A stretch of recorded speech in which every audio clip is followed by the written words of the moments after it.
네, 사진을 잘 들여다보면 마스크 자국이 보입니다. 마스크를 쓰긴 썼는데 입 주변이 까맣습니다. 마스크를 쓰나 마나 했던 거죠. 이렇게 한 노동자의 마스크를 쓴 얼굴을 찍은 이 사진은 저한테 아주 큰 충격으로 다가왔습니다. 우리의 삶이라는 것이 무엇일까요? 이 몸에 남은 이 마스크의 자국은 아마 이분의 삶이 얼마나 고통스러운 것인지 힘겨운 것인지, 또 그가 자신의 몸이 도대체 무엇을 위해서 이렇게 이런 고통을 견뎌내도록 요구받고 있는지, 도대체 몸이 무엇인지를 가장 여실히 드러내주는 한 장면이 아니겠는가. 몸이라는 것은 우리가 가꿈의 대상이기도 하고 나를 표현하는 하나의 무대이기도 하지만은, 가장 근본적으로는 몸이라는 것은 결국 내가 삶을 살아가기 위한 것이다. 그 위한 것이다 라는 그 표현이 상당히 우리가 이해하기 어려운 낱말이라고 볼 수 있습니다. 그래서 몸에 제가 철학이라는 이름을 붙이고 몸이라는 것이 무엇인지, 그래서 우리가 악의 문제와 관련해서 몸을 다룰 때 이런 다양한 요소들, 신화적이고 종교적이고 또 더 나아가서 이런 앞에서 보았던 표현의 수단으로서의 몸, 그리고 나다움의 증명 수단으로서의 몸, 이런 것뿐만 아니라 내 삶을 위하는 것으로서의 몸, 이런 차원들을 모두 포괄해야만 과연 이 몸에 어떤 몹쓸 짓이 저질러지는 것인지를 우리가 알 수 있다는 것입니다. 그러니까 몸에 저질러지는 그런 몹쓸이의 문제를 이해하기 위해서는 무엇보다도 먼저 몸이 무엇인지를 우리가 깊이 통찰할 수 있어야 된다는 이야기입니다. 그만큼 우리가 몸에 대해서 이제 과학적 지식, 의학적 지식은 많이 갖고 있지만 몸에 대한 통찰, 몸에 대한 성찰 또는 몸의 철학이 아직 제대로 구축되어 있지 않다 보니까 몸과 21세기 몹쓸이의 문제를 다룰 때는 많은 어려움이 있습니다. 몸이 무엇인지를 제대로 설명해내기 어렵기 때문에 그 몸에 저질러지는 피해가 무엇인지를 우리가 정확히 밝혀낼 수가 없는 것입니다. 저도 아직 그 부분을 완성하고 있지는 못합니다. 여러분들이 그걸 해내 주시면 고맙겠습니다. 일단 몸이라는 것은 첫 번째 특징이 유기체입니다. 오거니즘이라는 것은 아까 오건이라는 것은 그릇이라는 뜻입니다. 그릇이라는 것은 이렇게 무엇인가를 구부려 가지고 하나의 모양을 만든 어떤 것을 말합니다. 그러니까 구부려서 꼴을 갖추게 된 어떤 것. 그러니까 그릇이라는 것은 단순히 있는 것이 아니고 저절로 있는 것이 아니고 그릇이라는 것은 언제나 누군가가 구부려 가지고 그것을 특정한 목적에 맞게 이렇게 형태화한 것이다. 이렇게 이해해 보시면 되겠습니다. 물론 우리는 그것을 자연이 진화한 것이다. 이렇게 볼 수도 있습니다. 그럼에도 불구하고 진화론의 관점에서도 우리는 몸이라는 것은 어떤 특정한 방식으로 환경에 적응하기 위해서 최적화된 방식으로 스스로 구부리고 휘어지고 하는 방식으로 하나의 형태화를 지속해 가고 있는 과정이다. 이렇게 볼 수 있는 것이죠. 그러니까 철학적인 관점에서 봤을 때는 몸이라는 것은 이런 그릇의 어떤 총합이다. 이렇게 볼 수도 있다는 겁니다. 근데 이 몸은 우리가 이제 손이 잘려나가고 눈이 빠져나간다면 그 자체로는 더 이상 몸이라고 볼 수가 없습니다. 그러니까 몸이라는 것은 언제나 하나의 온전한 모습으로 하나의 온전한 모습을 갖추고 있을 때, 단일한 형태를 취하고 있을 때, 통일성을 유지하고 있을 때, 그때에만 몸이 될 수 있는 것이다. 몸이 잘리면 그 토막난 몸은 더 이상 몸이라고 볼 수가 없다는 겁니다. 그래서 몸에 토막을 낸다는 것은 몸을 크게 훼손하는 것이다. 몸의 저지대 가운데 가장 큰 저지대가 바로 몸을 토막내는 것이다 라고 볼 수 있겠습니다. 그건 눈을 빼내는 것, 손가락을 자르는 것, 모든 것이 몸에 대해서는 크게 위해를 가하는 것이다. 몸에 저지레를 가하는 것이다. 저지르는 것이다. 이렇게. 그렇다면 그것이 바로 몸에 대한 몹쓸 짓이 되겠습니다. 자, 몸이라는 것이 이렇게 기본적으로 하나의 온전한 홀리즘, 전체적인 모습을 간직하고 유지해야만 되는 그런 것이기 때문에 이것을 못하게 만든다면 그것은 몸에 대해서는 가장 큰 이제 악을 저지르는 것이다. 이렇게 말할 수 있습니다. 근데 몸이라는 것이 기본적으로 그릇들을 한데 모아들이는 것이자 모아 놓는 곳이자 더 나아가서 그 모아진 그릇들이 제 기능을 제대로 발휘할 수 있도록 해주는 것이기 때문에 그러니까 몸이라는 기능이 여러 가지가 있군요. 하나의 공간적 기능도 있고 모아들이는 어떤 기능도 있고 또 모아들인 것들이 제대로 그 안에서 작동할 수 있도록 해주는 것도 있고 그러니까 그 모든 것들이 한데 짜맞춰져서 그것이 제대로 돌아갈 수 있도록 해주는 것도 또 몸이군요. 그러니까 몸이라는 것은 여러 층위에서 우리가 이해해 볼 수 있겠습니다. 자, 몸의 또 이 중요한 특징 중에 하나는 몸이라는 것이 마치 씨앗이 이렇게 피어나는 것과 비슷한 성격을 갖고 있습니다. 그러니까 몸이라는 것은 이제 자기 복제라는 방식으로 성장을 하거나 태화하기 때문에 몸이라는 것이 그때마다 제대로 자기 복제를 할 수 있도록 우리가 해 주어야만 제대로 몸이 그 온전성을 유지하는 것이다. 이렇게도 제가 이제 올려드린 제 글에 보면 상당히 복잡한 논의가 되어 있지만요. 몸이라는 기본적으로 이렇게 더 이상 우리가 죽지 않도록 해주는 어떤 힘을 갖고 있는 것이다. 그러니까 몸이라는 것이 기본적으로 우리를 살게 해주는 힘이자 그것을 죽음에 대항해서 죽지 않도록 해주는 힘을 갖추고 있는 것이다. 그럼 몸에서 이러한 살아나가게 해주는 힘과 죽음에 대항할 수 있는 힘을 빼앗아 간다면은 그거는 몸 자체를 무수는 것이다. 이렇게 말할 수 있겠습니다. 눈의 경우를 잠깐 예를 든다면 제가 이제 좀 눈을 이제 이렇게 장기 이식하듯이 눈을 이식하는 경우를 예를 들었는데요. 하나의 살아있던 몸에 있던 눈을 빼냈을 때 그 눈은 더 이상 눈이라고 볼 수가 없습니다. 물론 여전히 눈이지만 제대로 이제 어떤 기능을 할 수 없는 몸으로서 제대로 기능할 수 없는 눈으로서 몸에 속하지 않은 그 눈은 그것은 제대로 된 눈은 아니다라고 말할 수 있다는 겁니다. 그 눈이 이제 또 다른 몸 속에서 제대로 자리를 잡아서 볼 수 있는 힘을 가지려면 몸의 한 일부가 되어서 몸 속으로 모아지고 몸 안에 자리를 잡고 또 몸에서 이루어져야 할 몸 살림의 길을 제대로 갈 수 있어야 될 뿐만 아니라 몸이 이렇게 자기 복제를 할 수 있는 이런 방식으로 지속될 수 있을 때 그 눈이 하나의 눈으로 있을 수 있다는 겁니다. 자, 몸이라는 건 이렇게 기본적으로 유기체로서의 성격을 갖고 있지만은 더 근본적으로는 우리가 이제 팔을 하나 잃거나 다리를 잃거나 해도 삶을 살아갈 수 있는 것은 몸이라는 것이 근본적으로는 이렇게 삶을 위해서 삶에 이바지하는 것이기 때문에 아마 몸이 조금 부분적으로 잃어버린다 하더라도 잘려나간다 하더라도 또는 어떤 분들은 몸의 일부를 이제 가지고 태어나지 못한다 할지라도 그분이 아주 사람다운 삶을 살아갈 수 있는 길이 아예 막히는 것은 아닌 것이죠. 그러니까 몸이라는 것은 삶을 위한 것인데 그 삶을 위한 것이 돈이 많거나 적거나 한 것처럼 좋은 몸을 갖고 태어나거나 그렇지 않은 것이나 수많은 경우들이 있을 수 있듯이 어쨌든 그 어떠한 경우든지 간에 우리는 이런 부족한 가운데서도 좋은 삶을 살아갈 수 있고 또 아주 좋은 몸을 갖고 있을 사람도 아주 나쁜 또 이제 삶을 살아갈 수 있는 것이죠. 자, 그렇다면 몸은 무엇을 위한 것인데 이 위한다는 것 중에 아주 중요한 특징이 목적을 향해서 나아간다는 뜻이 있습니다.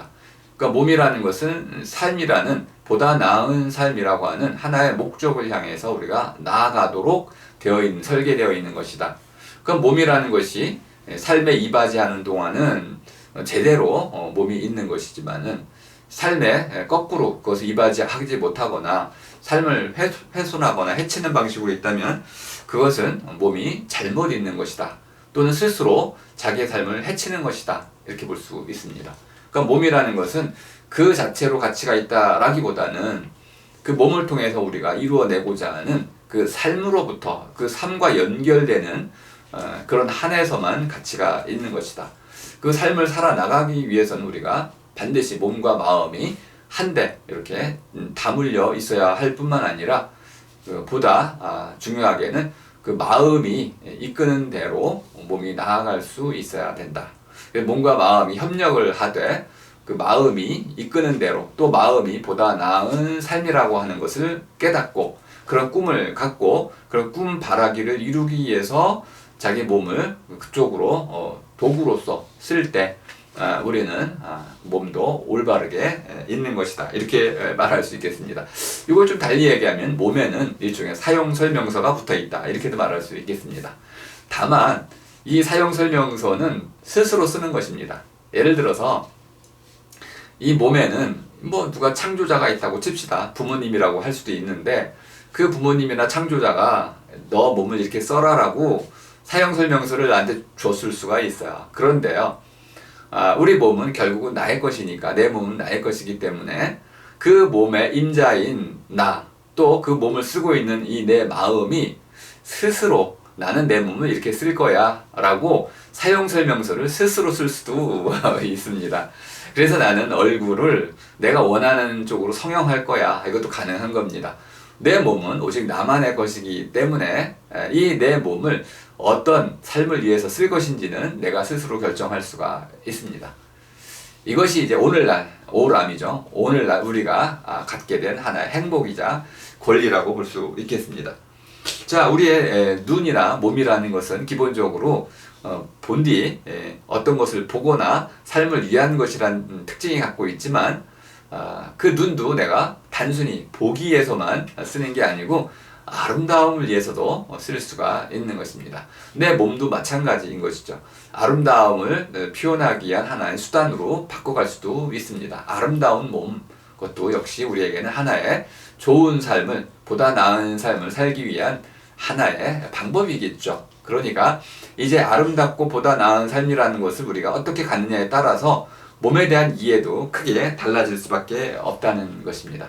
그러니까 자기 마음대로 자기 몸을 쓸 수 있는 자유와 권리를 갖고 있기 때문에 자, 우리는 몸을 이해할 때 그 마음 또는 그가 추구하는 그 삶, 이것을 먼저 이해할 필요가 있겠다. 과거에처럼 몸이라는 것이 공동체의 어떤 집단적인 이데올로기에 어떤 구속받거나 또는 어떤 창조주라든지 부모의 어떤 효도를 위해서 이렇게 도구화되는 그런 차원이 아니고 오늘날에는 내 몸은 나의 것이라는 기본 전제 하에서 내가 추구하는 나의 꿈 바라기라고 할 수 있는 내가 추구하는 내가 이루고자 하는 그 삶에 어떤 이바지할 수 있는 하나의 도구로서 위하는 것으로서 내 몸을 쓸 수가 있겠다.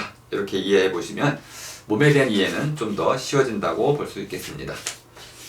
자, 그런데 이제 악의 문제를 설명하려면 이 정도로 갖고 한번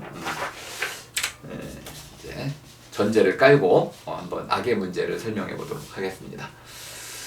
자, 이제 수전 팔로디라는 페미니스트가 있는데 아마 여러분 페미니즘 공부해 보신 분은 뭐 다 아실 겁니다. 근데 이 수전 팔로디가 아주 흥미로운 책을 하나 썼는데 자기 아버지에 대한 책을 썼어요. 근데 자기 아버지에게 이름이 4개나 있다고 그럽니다.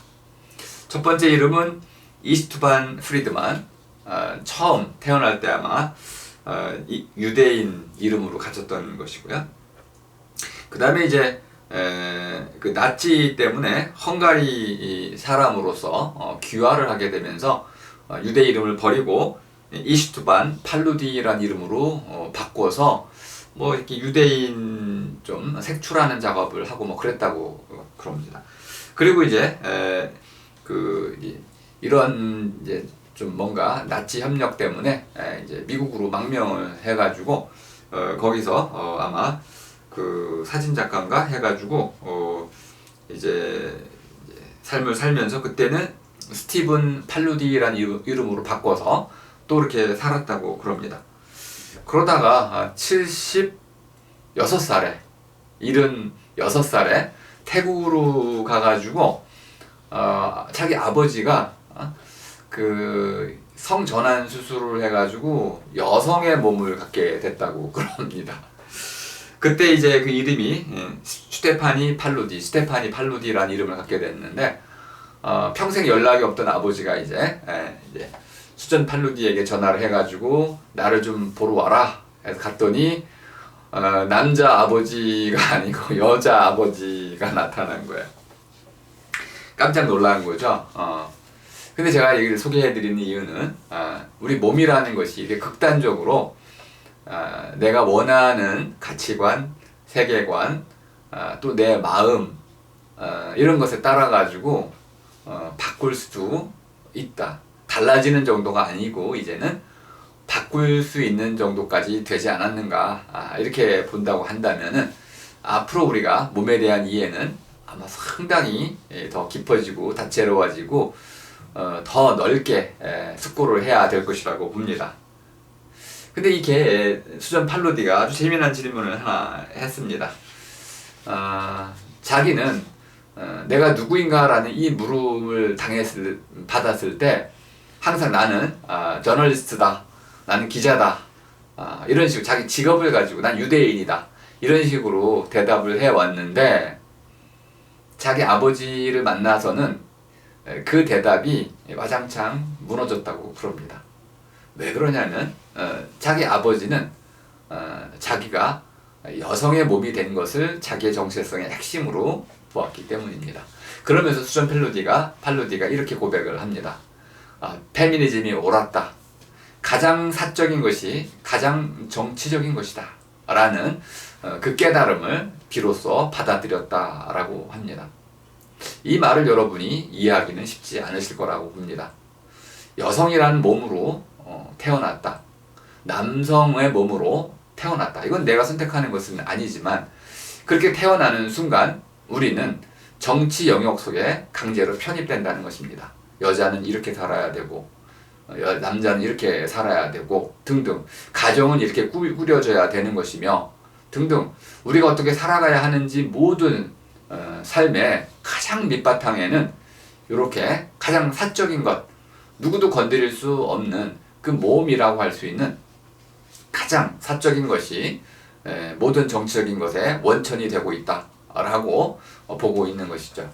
물론 이제 이렇게 우리가 흔히 말하는 가부장제라고 하는 이 정도를 넘어서서 우리가 흔히 말하는 가정 폭력이라는 것까지도 이야기가 되는 것인데요. 바로 이 부분이 몸과 21세기 아기 몹쓸이가 결합되는 지점이라고 볼 수 있겠습니다. 자, 개인적인 이야기라는 것이 무엇일까요? 난 이렇게 살아왔다라는 저마다의 자서전적인 이야기가 있는데 사람마다 누구나 있습니다. 그 자서전적인 이야기가 잘 들어보면 하나의 일종의 변명을 담고 있습니다. 내가 왜 이렇게 살 수밖에 없었냐 하면은 내가 왜 낫지에 가담하지 않을 수밖에 없었냐 하면요 이렇게 제가 이렇게 잠깐 써놓는데 몸이라는 것은 가장 사적인 것이어서 내 것이긴 한데 나는 그 몸을 타고 나는 순간부터 그렇게 살아갈 수밖에 없었어요. 난 어쩔 수가 없었다는 겁니다. 이건 나의 운명이 돼버린 것이죠. 오직 나만의 것이고 그래 내가 마음대로 할 수 있는 것인데 실제로 내가 마음대로 할 수 있는 그 나의 몸은 내가 마음대로 할 수가 없었다는 겁니다. 수전 팔로디의 아버지 입장에서 봤을 때는 자기의 아내와 딸을 마음대로 그 위에 군림하고 싶었는데 그러지 못했고 또 좀 더 나가가지고 자기 나름대로는 이런 여성성을 좀 잘 발휘하고 싶었는데 남자에게 요구되는 그런 어떤 그 시대적인 분위기와 가치관 때문에 여성적인 이런 삶을 꿈꿀 수도 없었고 그래서 자기가 원하지 않는 그런 남성으로서의 남자다운 삶을 강요받았고 이렇게 해가지고 가장 사적인 것인 이 몸을 나만의 것이라고 말하는 이 몸을 내가 완전히 장악하지 못하고 소유하지 못함으로써 나는 철저히 이 사회가 요구하는 그런 어떤 규범과 이것에 길들여질 수밖에 없었다라고 얘기하고 있는 거죠. 아주 흥미로운 대목입니다. 그리고 그렇기 때문에 그것이 바로 내가 이런 세상의 정치적인 영역 속에 좌지우지 될 수밖에 없었다. 나는 자유롭지 못했다라고 선언하는 것입니다. 심지어 나는 내 몸을 가지고 다른 몸들과 섞여 살아야만 됩니다. 그러니까 예를 들어서 남자의 몸을 가지고 여자 화장실에 들어갈 수가 없습니다. 그러니까 몸과 몸은 엄격히 이렇게 구분되는 것입니다. 남자의 몸은 이래야 되고 여자의 몸은 저래야 되는 것입니다. 이런 구분들은 아마 인류가 몸을 갖고 있는 한 지속될 가능성이 상당히 낮습니다. 그리고 더 나아가서 몸은 우리가 흔히 말하는 몸가짐이라는 하나의 도덕에 의해서 평가되는 어떤 순간들이 많습니다. 눈빛 왜 째려봐 이러면은 서로 싸움이 일어나겠죠. 또는 왜 음흉하다, 성희롱, 성추행할 때 어떤 눈빛으로 무엇인가를 누군가의 여인의 몸을 샅샅이 훑어본다면 그것은 굉장히 큰 신뢰가 되고 성희롱이 될 수가 있습니다. 내가 미촉을 자각하지 못한 채 그랬다면 빨리 사과를 해야 될 것입니다. 우리 몸이라는 것은 그렇게 하나의 어떤 도덕적인 판단의 대상이 되는 것입니다. 근데 똑같은 것을 남자가 아닌 여자가 했다면 아마 그 여인은 성희롱이라든지 성추행으로 의심받기보다는 어떤 도덕적인 어떤 그 눈총 또는 질타 이런 의미로 시비를 건다 이런 쪽으로 아마 해석이 될 것입니다. 어쨌든 몸이라는 것은 그냥 그 자체로 있는 것이라기보다는 우리에게는 몸가짐이라는 하나의 태도로서 다가온다. 그래서 몸가짐이 잘못됐을 때 뭐 행실이라는 말을 우리가 쓰기도 하지만은 몸가짐을 바르게 가져라. 도덕적인 강한 요구가 거기 뒤따라온다는 것을 알 수 있습니다. 그렇기 때문에 누구든지 몸가짐이 잘못되는 경우에는 간섭을 할 수 있는 어떤 하나의 도덕적 권리를 갖게 됩니다. 하지만 그럼에도 우리 몸이라는 것은 또 다른 한편에서는 누구도 손댈 수 없는 마지막 영역이 되는 것입니다. 간섭할 수도 있지만 몸 자체는 성역과 같다 이렇게도 이해해 볼 수 있겠습니다.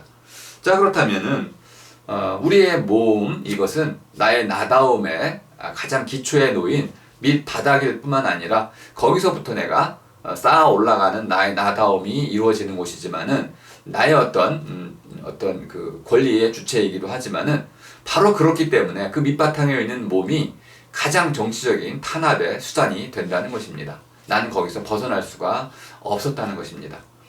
근데 팔로디의 아버지가 바로 그것을 벗어났다는 것이 팔로디에게는 아주 새로운 깨달음이었던 것입니다. 우리가 흔히 말하는 트랜스섹슈얼이라고 하는 이런 것을 저는 한편으로는 많은 사람들이 볼 때는 좀 왜곡된 성관념 이렇게도 볼 수 있지만은 저는 몸에 대한 마음의 승리와 같다 이렇게도 이해를 합니다.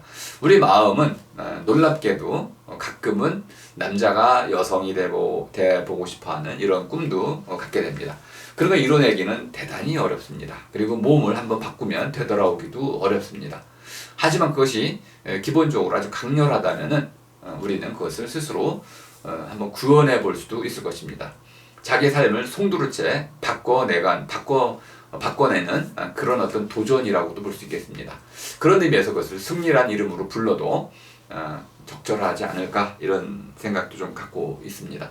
물론 아직 우리 세계에서 현실에서 받아들이기는 좀 어려울지 모르지만 몸과 마음의 관계로 보자면은 자, 몸이라는 것이 이렇게 가장 사적인 것이고 나만의 것이면서도 그렇기 때문에 내가 도저히 내 마음대로 할 수 없는 어떤 것이고 그래서 가장 근본적으로 정치적인 탄압과 그리고 우리 윤리적 도덕적인 가치관에 이제 잣대가 되는 어떤 그런 것일 수밖에 없어서 그것을 내가 스스로 내 마음이 원하는 대로 바꿔 나갈 수 있다면 사이보그 같은 형태가 될 수도 있을 텐데요. 그렇다면 그것은 바로 마음이 내 몸의 임자가 되는 그런 방식이 되지 않을까 이렇게도 한번 생각해 볼 수 있다는 것입니다. 자, 그런데 이제 몸에 대해서 특히 이제 관심을 가질 때 우리가 남성의 몸은 오늘날 조금 이제 가꾸는 관점에서 이해가 되고 또 이제 바디빌딩이라고 하는 이런 데에서 좀 많이 이제 이해가 되어 왔지만은 기본적으로는 몸에 대한 관심은 주로 여성의 몸에 대한 관심으로 이해가 되어 왔습니다. 근데 이것이 기본적으로는 어떤 폭력의 관점에서 많이 이해가 되는 경우가 있었습니다. 여성의 몸에 우리가 왜 관심이 있을까요? 그것은 기본적으로 아름답기 때문이다. 또는 여성의 몸이라는 것은 어떤 출산과 관련해서 생명을 낳는다. 그리고 여성의 몸이라는 것은 모성의 어떤 원천이다. 뭐 등등 여러 가지 전통적인 해석도 가능하고요. 또 여성은 이제 여성의 몸은 상품화된다 라는 관점에서도 오늘날 이해되고 있기도 하고요. 또는 이제는 젠더라는 관점에서도 좀 더 잘 이해해 보려고 노력하는 면도 있지만은, 여전히 우리가 여성의 몸에 대해서 관심을 기울일 때는 폭력이라는 관점에서 일단 신경을 쏟아야 될 것입니다. 악의 문제를 다루는 제 강의에서도 여성의 몸을 이렇게 폭력의 관점에서 바라보는 것이 아주 중요하다고 생각을 합니다. 그 중에 보이지 않는 곳에서 일어나는 하나의 이제 폭력의 문제를, 악의 문제를 좀 건드려 보겠습니다. 산부인과에서 일어나는 그런 이제 은밀한, 좀 제도화된 권력 또는 과학이라고 말할 수 있는 그런 행위, 하나의 정당화된 행위 가운데서 은밀하게 일어나는 그런 어떤 폭력이 자행되는데, 이런 것들은 누군가가 난 이것을 피해를 입었다라고 몹쓸 짓을 당했다라고 선언하기도 어렵고요. 또 더 나아가서 그것이 증명되기도 상당히 어려울 뿐만 아니라 오히려 이제 한 단계 더 나아가자면은 너무나 당연시되는 이런 어떤 경향이 있기 때문에 악으로 이해되기 상당히 어려운 부분이 있다. 현재까지는 그렇다는 것입니다. 그런데 많은 이제 보고서들이 이제 나와 있는데, 제가 이제 산부인과라고 하겠습니다. 산부인과에서 이루어지는 진찰 또는 어떤 그 다양한 치료 또는 이제 문진 등등, 또는 이제 어떤 실제로 어떤 수술 등 부위할 때 다양한 방식으로 성폭력이 자행되고 있더라라는 말을 많은 보고서들이 이야기해주고 있습니다.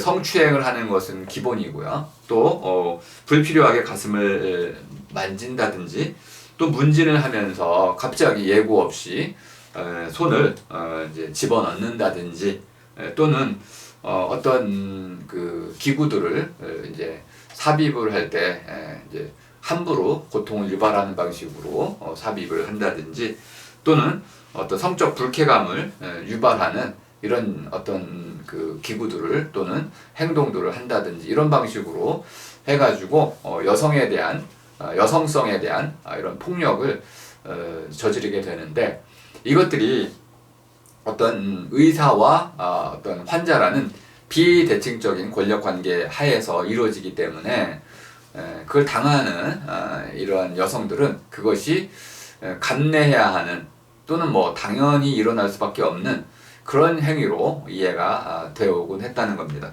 근데 그것이 하나의 폭력 개념으로 이제 고발이 되고 문제 제기가 되면서 임신과 출산 또는 피임 문제 등 전반과 관련된 여성으로서 이제 겪어야만 하는 그런 행위들 전반 속에 내재되어 있는, 그동안 우리가 눈에 띄지 않았던 이런 것들을 사람들이 이제 하나 둘씩 이제 드러내게 됐고, 그 과정 속에서 예기치 않게 폭력적인 요소들이 개입되어 있다는 것을 밝혀내게 됐습니다.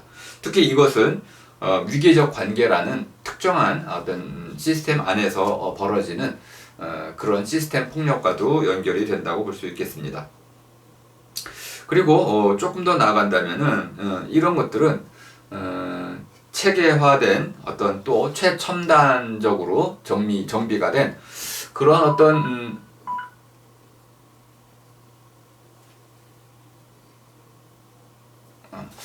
어떤 그 의료 기기들을 통해서도 다양히 발생한다고 볼 수 있습니다. 그럼 이런 의료 기기들은 처음에 만들 때부터 그런 여성성에 대한 충분한 고려 없이 만들어진 것이 아닐까라고도 볼 수 있겠습니다. 여성을 위해서 만들었다면 아마 그렇게 만들지는 않았을 텐데, 그것이 결국은 남성 엔지니어 또는 이제 이런 어떤 너무 사적이고 그런 부분들까지 건들기 어려웠던 그런 설계자들의 입장에서 만들어지다 보니까 이런 최첨단 설비들이 여성성에 대한 이러한 어떤 폭력성이 그 내재되어 있다는 부분들을 잘 모르고 이렇게 만들었을 수 있다는 겁니다. 그 심지어 이제 그 안에서 진료실이라든 진찰실 또는 수술실 안에서 이렇게 벌어지는 이제 발화를 가지고 연구한 학자들도 있는데요. 주고받는 말들을 가지고도 할 수 있었는데, 이때 주로 이제 여성의 이 자율성이 크게 침해되는 이런 대화들이 오고 갈 수 있었다고 이야기합니다. 자, 어쨌든 이것은 우리가 아주 크게 폭력이란 관점으로 잘 다뤄지지 않고 있는 주제인데요.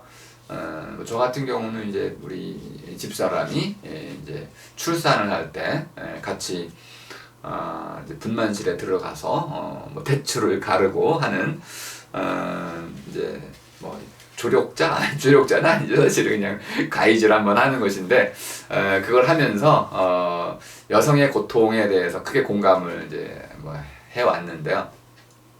이런 것들이 좀 대체로 이런 기계적인 작동 또는 첨단적인 장비 이런 것으로 이루어지다 보니까 차갑고 또 굉장히 좀 공포스러운 내용들도 담고 있는데, 다행히도 그때 이제 분만실에는 이제 음악을 틀어주고 뭐 하는 이런 좀 뭔가 분위기를 좋게 해주는 그런 요소들이 좀 있었습니다. 하지만 그 가위가 제 손끝에 닿는 순간 저도 그 싸늘한 가위의 촉감 때문에 깜짝 놀랐는데요. 이런 요소들 하나하나까지도 우리가 좀 더 세심히 배려한다면은 아마 이런 그 산부인과에서 벌어지는 폭행 수준의 성폭력 수준의 성폭행 수준의 이러한 요소들을 우리가 미리 막아낼 수 있지 않을까. 이걸 위해서는 여성분들도 아마 이런 적극적으로 의료기기에 대한 또는 이런 의료 행위에 대한 이런 고발들 또는 이제 어떤 개선에 대한 요구들 이런 것들을 해 나갈 필요가 있다고 볼 수 있습니다. 자, 오늘 강의의 하이라이트는 김지은입니다라는 책이 되겠습니다. 사실 한국 사회에 정말 씻을 수 없는 이런 병리 현상 가운데 하나인 것 같습니다. 씻어지기는커녕 더 많아지고 있고 늘어나고 있고 더 가혹해지고 있고 또 연령대로 보자면 더 어려지고 있고, 이런 문제를 어떻게 우리가 해결해야 될지에 대해서는 아마 더 깊은 성찰이 필요한 대목이라고 보는데요. 자, 김지은이라는 충남도지사 안희정의 이제 수행 비서. 보통 수행 비서 하면은 남자의 경우에는 이제 남자를 쓰는 게 일반적입니다. 왜냐하면 24시간 수행을 해야 되기 때문에 그 여자 수행 비서를 쓴다는 것은 상당히 부적절하다고 볼 수 있게, 그 자체로 좀 부적절할 수 있다고 봅니다. 근데 이런 것들을 이제 어떻게 막을 수 있는 이런 성희롱이라든지 또 이제 성폭행, 지금 김지은 씨 같은 경우 이제 글쎄 이것을 뭐라고 규정하는지부터가 어려운 과제였는데, 김지은 씨의 말로 설명하자면 이제 성폭행이고 일반적으로 이제 강간이라고도 할 수 있는 이런 자기 비서를 수행 비서를 성폭행을 한 것이죠. 이런 것들이 제도적으로 막을 수 있을 텐데 이걸 막을 수 없게끔 되어 있다는 것, 이것이 가장 큰 문제였던 것 같습니다. 그렇게 둘이 어쨌든 남자 여자가 밀착해서 이렇게 하나의 공무를 수행한다고 했을 때 그들이 분명 남녀관계로도 엮일 수 있는 여지가 있기 때문에 어떤 경계선이 분명히 그어질 수 있어야 되는 것이죠. 이런 것이 미리 막아 놓을 수 있어야 되는데 이게 막아 놓지를 못하고 그 둘이 그냥 연결되는, 방치되는 바람에 이제 힘의 차이에 의해 비대칭적 권력 관계에 의해서 이제 위압에 의한 뭐 이런 이제 위압이라는 개념을 좀 쓰게 됐는데요. 그 관계 속에서 힘없는 사람이 결국은 이제 어떤 피해를 입게 되는, 물론 이제 거꾸로도 가능할 수 있겠습니다. 제가 뭐 잉글랜드, 영국의 경우를 보니까 여성 상사들이 이제 자기 남자 부하들을 이렇게 이제 성폭력하는 경우들도 있었습니다. 그러니까 이것은 성폭력의 문제는 남자냐 여자냐 이렇게 보실 수는 없는 것 같고요. 권력의 비대칭성 또는 권력의 문제다. 이렇게 이해하시는 게 좋겠습니다. 그것이 신체적인 권력이 됐든 또는 어떤 그 돈이라든지 또는 어떤 지위라든지 이런 것이 됐든 또는 뭐 어떤 폭력에 의한 총 뭐 이런 것도 되겠죠. 이런 것에 의해서 어쨌든 누군가를 이제 꼼짝 못하게 만드는 이런 상태로 이제 몰아넣은 뒤에 그 안에서 자기가 이제 원했던 바를 취하는 이런 방식, 이것이 바로 이제 폭행의 아주 중요한 특징 중에 하나인데, 그것을 막기 위해서는 기본적으로 이런 제도적 장치들이 선행이 돼야 할 것입니다. 자, 여기 하나의 재미난 이제 말놀이를 하나 해놨는데요. 껴라고 제가 썼습니다. 이 껴는 그도 그녀도 아닌 이 둘을 합친 말로 한번 써보도록 하겠습니다. 그는 할 때 남자를 나타내는 것이죠. 또 그녀는 계집 여자를 썼지만 어쨌든 여자를 의미하는 겁니다. 근데 우리가 이 둘을 합쳐서 그냥 껴라고 쓸 수가 있다고 좀 봅니다. 또 좀 발음이 좀 그러면 껴 대신 겨라고 말할 수도 있겠습니다. 어쨌든 저는 남자 여자를 모두 이제 합쳐서 한데 아울러서 껴라고 부를 수 있겠다고 봅니다. 그럼 이제 이 김지은이라는 이 껴는 그 위치가 어땠느냐, 이것이 일단 1차로 우리가 이해해 봐야 하는 지점이라고 봅니다.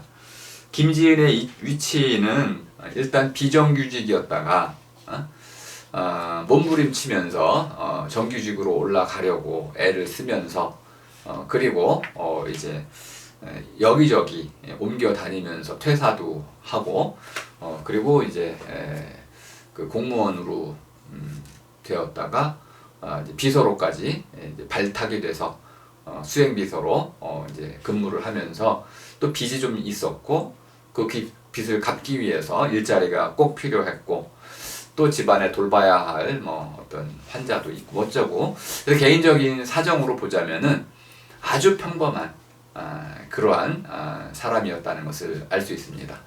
근데 우리도 마찬가지지만은 직장이라는 것이 없으면 먹고 살 수가 없는 것이죠.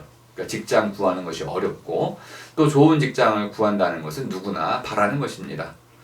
그런 측면에서 이 껴는 자기가 원했던 직장을 나름대로 이제 얻게 됐던 셈입니다. 그리고 또 하나는 이 껴는 우리가 흔히 말하는 이혼녀입니다. 이혼을 이제 했다고 하는데 뭐 그것이 오늘날 우리 사회에서는 아주 뭐 흔하게 일어나는 일입니다. 그리고 그것은 어차피 개인의 선택의 문제일 것입니다. 근데 중요한 것은 자 이렇게 이제 뭐 4차례 정도의 성폭행이 있었다 하는데 주로 그것이 이제 해외에서 이렇게 일어났다고, 러시아 뭐 스위스 일어났다고 그러는데 근데 이렇게 그 성폭행이 일어나는 그 첫 이제 사건이 중요한데 그때 이 껴가 얘기한 아주 중요한 말은 안 됩니다라는 말이었다고 합니다. 근데 이 안 됩니다라는 이 말은 굉장히 약해 보입니다. 그런 상황에서 이제 안 됩니다라는 이 말 한마디로 거부의 의상, 거부라는 말을 했느냐, 이 거부냐 이것이, 아니면은 뭐 남자에게는 그것이 예스, 그러니까 승낙의 의미로 들리는 것이냐, 이 논란이 또 있었습니다. 그리고 이제 또 하나 이 책에 보면 바닥을 내려보면서 부동자세로 서 있었다, 응하지 않았다는 겁니다. 근데 그것을 이제 안 지사가 강제로 이제 폭력적으로 이제 취했다, 이렇게 이제 이야기를 해주고 있습니다. 그럼 우리가 이제 두 가지를 한번 고민해 볼 필요가 있습니다. 첫 번째는 안 됩니다라는 거 하고 또 부동자세로 바닥을 쳐다내보면서 서 있다라는 이 자세는 과연 아니요라는 이 대답의 의미로 해석될 수 없는 걸까요? 그건 분명히 아니요라는 뜻으로 해석이 되어야 한다고 봅니다. 두 남녀가 사랑하는 관계라고 한다면은 아마 둘 다 아주 적극적으로 사랑의 관계로 빠져들었을 것입니다. 부동자세라는 것은 상사, 윗사람에 대한 아랫사람의 태도였던 것입니다. 그리고 안 됩니다라는 것은 아니오의 존칭어일 뿐이지 아니오라는 말과 같은 것입니다. 이것을 안지사가 묵살한 것입니다. 들으려고 하지 않았던 것이죠. 그 안지사는 자신의 높은 자리에 앉아가지고 껴가 한 사람이었고 한 가정, 한 집안에 이러한 어떤 돈벌이를 해야만 하는 그런 가장이었다는 것을 알아채지 못하거나 또는 인정해주지 않았던 것입니다. 그러니까 안희정은 아까 얘기했던 의 몸이라는 것이 그 삶을 위한 하나의 수단이고 삶을 위해서 있는 것이고 그 삶을 위해서 이제 이 껴가 이제 김지은 씨가 그 나름대로 자기 일에 최선을 다하고 있었다라고 볼 수 있는 그의 삶을 인정하지 않은 것입니다. 그러니까 이 껴는 수행 비서로 있는 것이지 거기서 한 여인으로 있는 것이 아닙니다. 이 껴의 역할은 비록 지사를 도와주는 비서 역할을 하고 있는 것이지만은 그녀의 몸은 안희정을 위해서 있는 것이 아니라 그녀 자신을 위해서, 그녀 자신의 삶을 위해서 있는 것이다. 그러니까 삶을 지금 존중하지 않았고 그 삶을 무시했기 때문에 이런 안지사가 그녀의 삶의 기초이고 가장 이제 사적이고 이제 이 김지은의 가장 자기만의 것인 그리고 삶의 맨 밑바닥이라고 할 수 있는 삶을 떠받치고 있는 모든 것이라고 볼 수 있는 것이죠. 그것을 이제 허물어뜨린 것입니다. 그럼 이제 몸이라는 것은 한번 무너지고 나면 이제 어떤 상처를 이제 남기게 마련입니다. 그 상처는 주로 몸 자체에 남기보다는 우리 마음, 기억 속에 남게 됩니다. 근데 이것을 이제 그럼 왜 그 자리에서 그것을 강하게 거부하고 왜 고발하지 않았느냐 이런 문제가 하나 있습니다. 이것이 바로 이제 김지은 씨의 잘못이라고 볼 수 있겠죠. 그런데 김지은 씨는 이렇게 믿었다고 그럽니다. 안지사가 성폭행을 한 뒤에는 곧바로 사과를 했다고 그럽니다. 잘못했다. 상처를 줘서 미안하다. 다시는 그러지 않겠다. 뭐 이런 투의 사과를 반복을 했다고 그럽니다. 그래서 이 껴는 이제는 이런 일이 다시 일어나지 않겠구나 하고 믿었다고 그럽니다. 근데 두 번 일어나고 또 똑같은 일이 반복이 됐다고 그럽니다. 근데 한 번은 미투 운동에 대해서 이제 이 안지사가 자기는 미투 운동을 지지한다라고 말하고 나서 인터뷰를 한 뒤에 자기를 불러내서 껴를 불러내서 미투 운동에 대해서 좀 암시를 하면서 그 미투 운동에 참여하지 말 것을 종용한 뒤 그 뒤에도 성폭행을 했다고 그럽니다.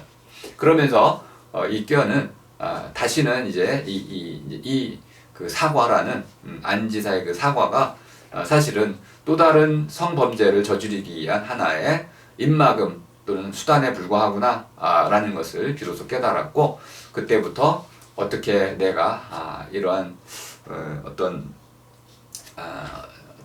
일자리 이런 것에 노예가 되지 않기 위해서 어떤 일을 해야 되는지를 고민했지만 제대로 된 뾰족한 방법을 찾지 못했다고 그럽니다.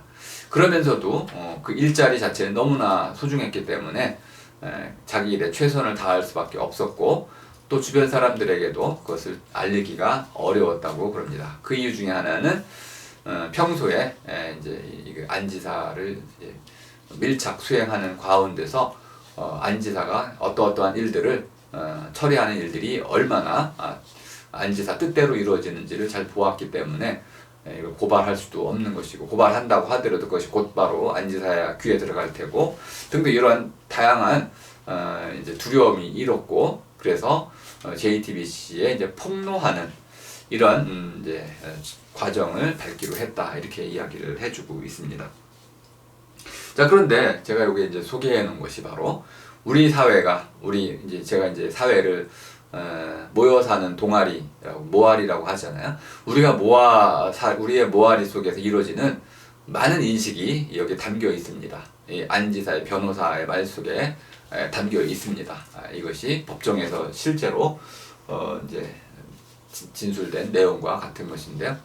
한마디로 얘기하면은 당신은 피해자가 될 수 없다는 겁니다. 피해를 입은 사람에게 당신은 피해자가 될 수 없다고 우기는 겁니다. 이런 식의 어떤 그 강제 또는 이런 폭력은 2차 가해라고 볼 수 있겠습니다. 2차 가해라는 것도 1차 가해만큼이나 큰 충격을 주게 됩니다. 중요한 것은 피해자가 될 수 있는 자격이 따로 정해져 있지 않다는 것을 우리가 깨달아야 되는 것입니다. 심지어 우리가 어떤 성매매자, 창녀라고 우리가 얘기하는 그런 여인이 성폭행을 당했을지라도 그녀가 자기가 원해서 그렇게 당한 것이 아니라고 한다면은, 돈을 받기 위해서 몸을 파는 것이 아니라고 한다면 그것은 성폭행으로 고발이 될 수 있어야 되고 성폭행 사건으로 처리가 되어야 하는 것입니다. 하물며 한 여인이 이런 수행 비서로서의 일을 한 가운데 이렇게 성폭행을 당했다고 이야기를 하는데 그 여인에 대해서 당신은 피해자가 될 수 없다라고 말하는 이 이유, 몇 가지 이유가 있었습니다. 그것도 상당히 문제가 있는 발언들이었는데, 당신은 장애인이 아니다. 두 발로 걸어 나갈 수 있었고 두 손으로 주먹을 사용해서 저항할 수 있었고 안지사를 공격할 수 있었고 또 밖으로 나가서 그 현지 경찰들에게 신고할 수 있었고 등등등등 해가지고 왜 그렇게 적극적인 저항을 하지 않았느냐 이렇게 얘기를 하는 것이고요. 또 하나는 당신은 고학력자다. 스스로 판단할 수 있지 않냐? 당신 이제 퇴직할 때 그런 퇴직에 대한 결단성이 있지 않았느냐? 그리고 이혼할 때 그 이혼이 얼마나 힘들었냐? 이렇게 주체적인 자기 결정 능력을 가진 여자가 어떻게 이제 성폭행이라는 것을 당하고만 있었겠느냐? 이것은 폭행이라고 볼 수가 없다. 이것은 자발적으로 당한 것이다. 자발적으로 한 연애다. 이렇게 해가지고 일종의 간음이라든 쪽으로 성폭행이라는 프레임으로부터 이제 간음, 다시 말하면은 남녀 사이의 연애라는 것으로 이제 몰고 가는 이런 과정을 이제 변호를 했습니다. 그래서 1심에서는 안희정 지사가 무죄 판결을 받았었고요. 2심에서는 그것이 바뀌어가지고 이제 유죄 판결로 다시 바뀌었던 것입니다. 이것이 이제 뭐 아주 이제 한국 사회에서는 아주 비일비재하게 일어나는 것입니다. 피해자 되기라는 것으로도 우리가 많이 알려져 있는 이야기인데요. 자, 그럼 우리는 이런 문제를 악의 문제로 어떻게 다뤄갈 것이냐의 중요한 물음에는 아까 제가 쭉 설명을 드렸던 아무 관련이 없어 보이는 내용들, 우리 몸에 대한 우리의 이해가 어떻게 잡혀 있느냐에 따라서 그것이 우리에게 어떠한 우리 삶을 무수는 것이냐, 이것을 결정할 수 있어야 되고요. 그랬을 경우 김지은 씨는 자기의 삶이 크게 무너졌다는 것을 알 수 있습니다. 자, 그리고 이제 제가 마지막으로 몸에 대한 글쓰기를 잠깐 설명을 좀 드리려고 하는데요. 뭐 이거는 직접적 관련이라기보다는 여러분들이 이제 앞으로 이 주제에 관심을 가질 때 이런 종류의 글쓰기가 이제 왜 힘든지를 좀 잠깐 설명해 드리려고 하는 것입니다. 몸에 대한 글쓰기는 결국은 내가 누구인지를 알아나가는 글쓰기와 같습니다. 근데 이것이 보통 반성적 글쓰기라고 하는 머리로 쓰는 글쓰기하고 달리 몸에 대해서 쓰는 것은 마치 이것은 제가 비유를 들자면은 거울로 자기의 성기를 바라보는 것과 같다. 이렇게 이해해 볼 수 있습니다. 우리가 보통 우리의 몸에 가장 은밀한 곳들은 어떤 경우에도 이제 가리고 있으려고 합니다. 그러면서도 몸에 대해서는 끊임없이 남에게 드러내려고 하는, 자기를 드러내려고 하기 때문에 몸을 드러내야 되는데 그 몸이라는 것은 적극적으로 또 우리가 감추려고 하는 그런 요소이기도 하다는 것입니다. 왜 우리가 몸을 드러내는 걸 이렇게 꺼려 하느냐? 그것은 몸에 대한 금기들이 많이 있다는 것입니다. 공공장소에서는 뭐 웃옷을 벗어서는 안 되고 몸에 대한 금기들이 너무나 많죠. 그러니까 몸이라는 것이 자세히 살펴보면 수많은 가장 치밀하게 우리에게 금기가 설정되어 있는 하나의 감옥의 어떤 그 역할을 하고 있다. 자, 이렇게 보면은 우리가 어느 때에 우리가 몸으로부터 자유로워지는지를 알 수 있습니다. 심지어 아마 많은 사람들이 자기 방에 자기 혼자 있을 때도 자기 몸을 다 드러내기가 어려울 것입니다. 물론 특정한 경우 목욕을 한다든지 이럴 경우에 겨우 몸을 드러낼 수 있는데 그 경우도 거울로서 자기 몸을 샅샅이 살펴보지는 않을 것입니다.